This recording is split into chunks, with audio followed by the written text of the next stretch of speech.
بسم الله الرحمن الرحیم.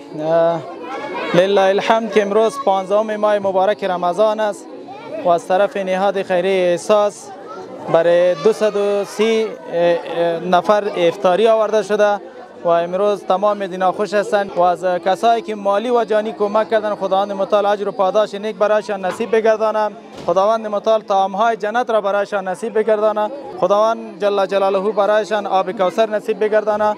با کمک مالی افغان سوشال کلاب برایشان تمامش دعا میکنه که خداوند برایشان اجر بده، خداوند ازشان راضی شود که مالی کمک اینا کردن و اینجا تمامشان روزه افطاری میکنن. از طفلشان گرفته و تا سفید و جوانشان در لبایشان تبسم پیدا شده به خاطر که بیچاره و فقیر و یتیم و بیوه در اینجا موجود است. خداوند ازشان راضی شود. و السلام علیکم و رحمت الله و برکاته.